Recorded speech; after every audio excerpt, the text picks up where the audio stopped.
In 1971, David McARTHUR was in the early stages of his law career. He was thriving as an assistant attorney general for the state of New Mexico. He had a beautiful wife and a newborn baby.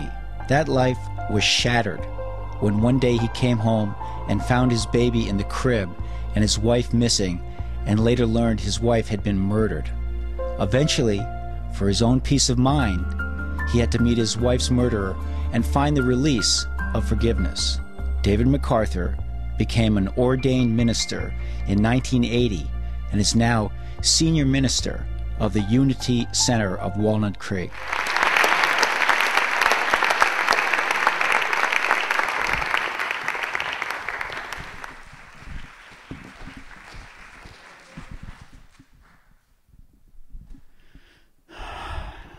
So I'm going to take a deep breath through my heart, because that helps me. So I invite you to do that with me. I was just noting that I've been a minister for over 30 years, and this is the story that I studiously avoid telling.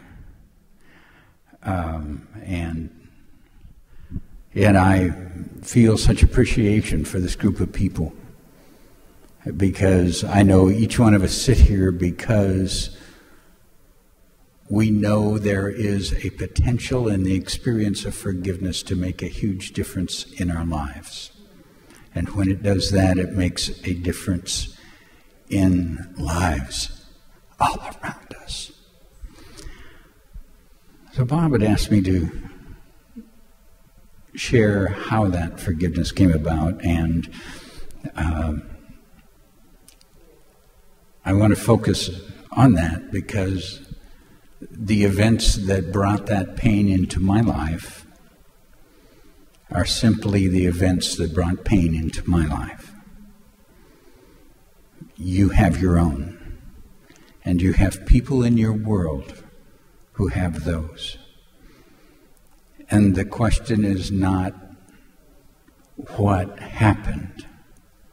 The question is what happened in us in response that brought us to the place of forgiveness.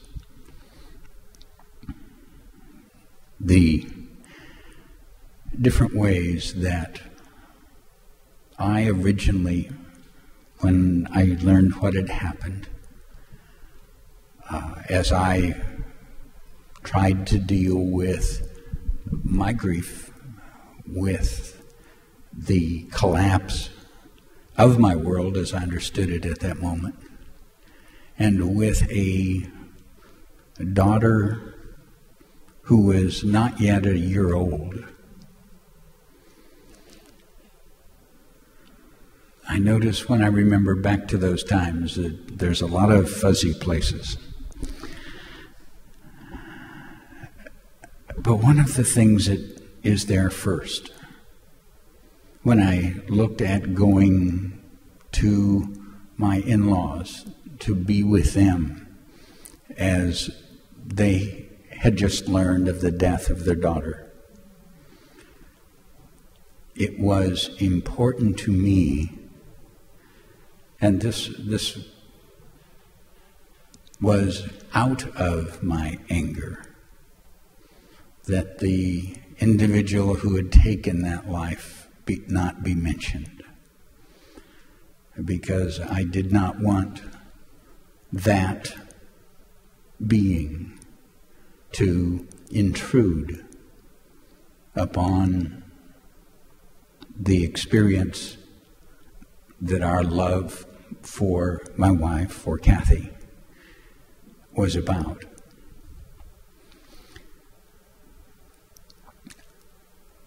As I saw what was taking place within me over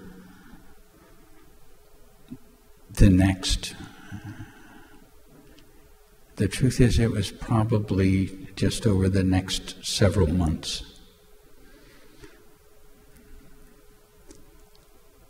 I realized that I had a choice.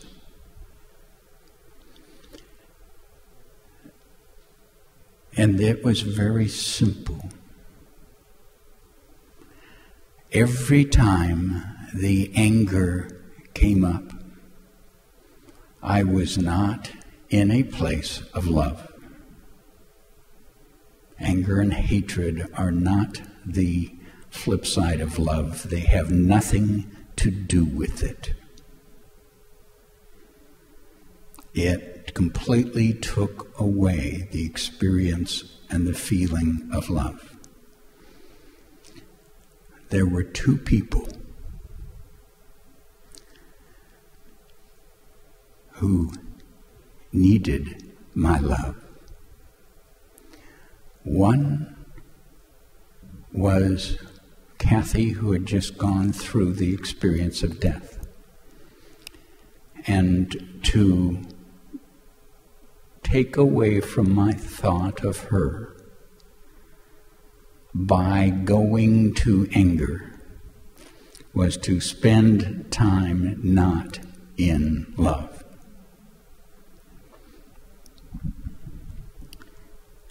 I'm sure that the real difference for me was the other person. It was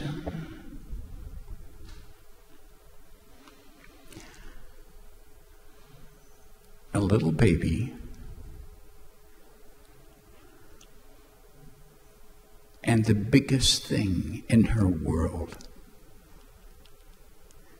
the thing that made it wonderful, the thing that made her laugh, the care that she received, everything in her world had come from that mother who had loved her so much.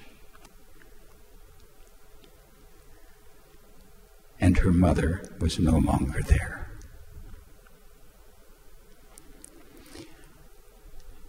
There's one of the pictures up there. I remember when that little baby, whose name is Lisa, who is now a wonderful woman, mother herself. I remember when she was 16, she saw that picture. And she said, that was the last time I was happy.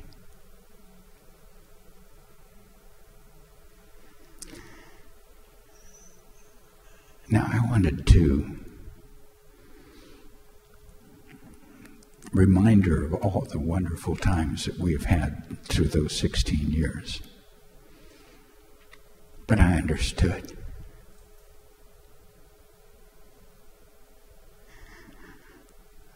What she was saying. And somewhere in those first months, there was so clear that the level of love and care she needed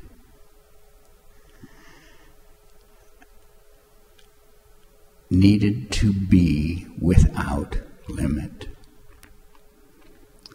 And that was my job. And every moment that I spent in my anger or hatred took away from her. And it didn't matter if it was the middle of the night. It took away from the love she needed. And it took away from me. And I had no idea how to let it go. And so I asked. I had some spiritual education and tolerated church as a kid. And so I had a concept, there may be God.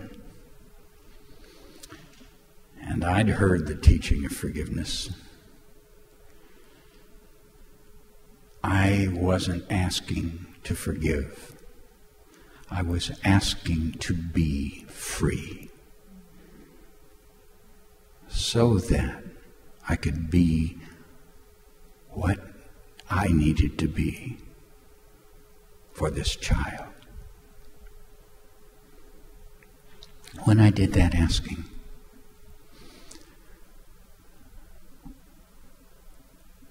there was some relief. Not a lot, but enough that I could function a little better.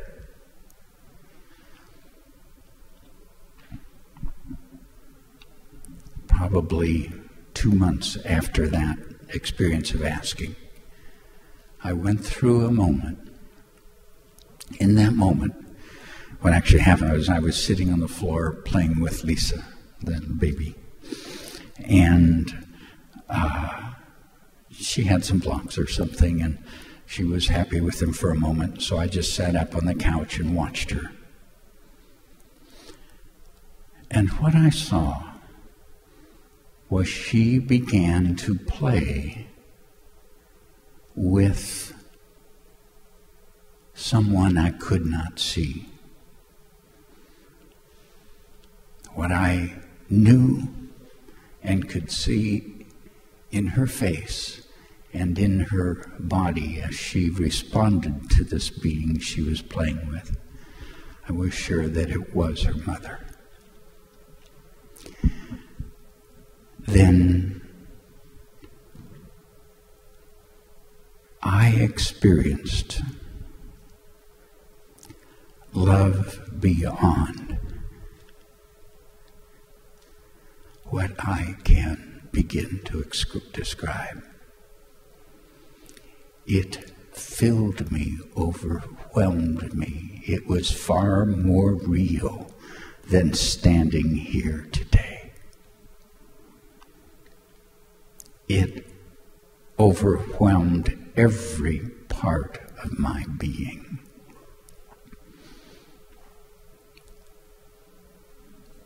In some passage of time, I have no idea what it was, I was suddenly sitting there quiet, normal, and little Lisa was sitting there quiet on the floor. And so I picked her up, and we went on. I think it was just about bedtime. And what I realized later was the anger, the hatred was gone.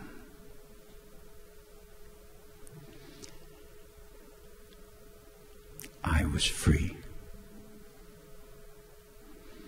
Now, it was not something that I did. My choice had been only to ask, because I had no idea how to get there. So, to all of you who seek it from ignorance, it doesn't matter. What I came to understand, as through many years of working with this in-depth, that experience and many others, was that what happens is that love heals us. And I'm not going to ascribe a source or presence to that love. All I know was the experience. And the experience was overwhelming love.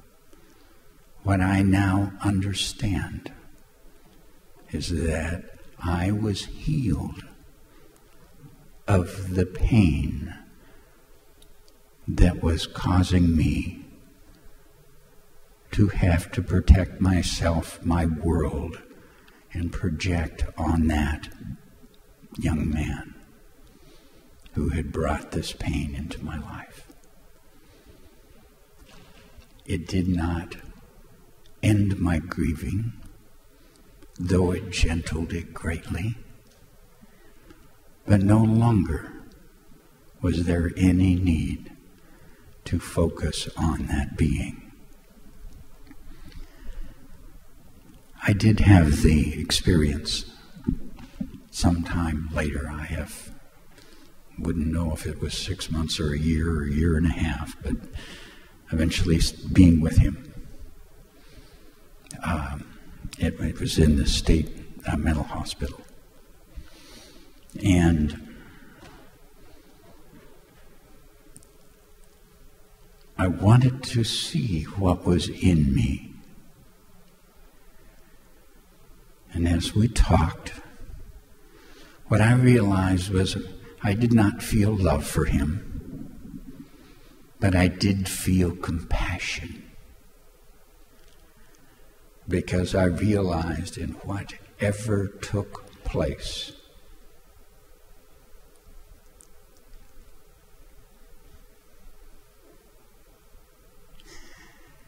he was the other one that was destroyed. I've had an amazing gift in my life. I have sat with many people as they have reached for the freedom that's a part of forgiveness. And in spite of what I've gotten to, I have to tell you, I have sat there and heard people tell me things that to me were unforgivable. There was no way that someone could forgive that level of violence, of pain, of destruction. And I've had the opportunity in that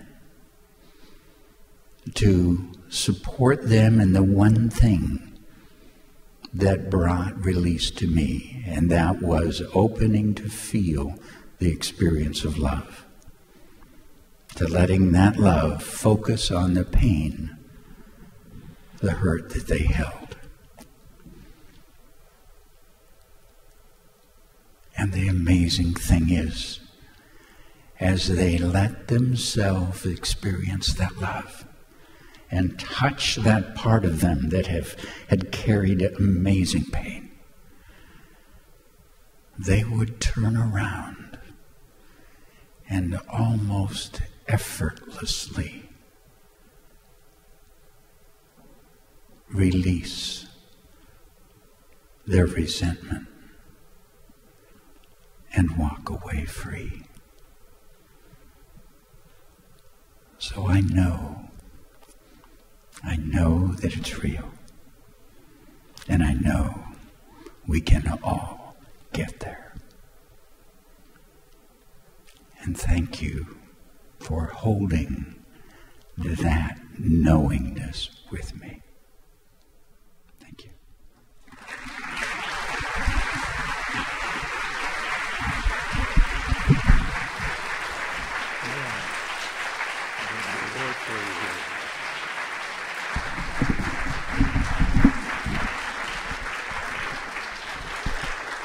Thank you, sir.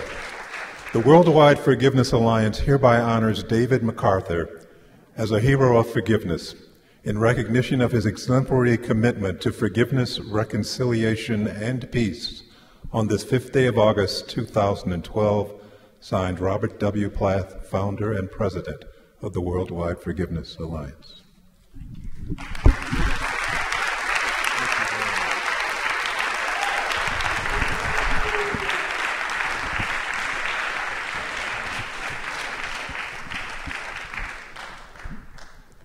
Thank you, thank you.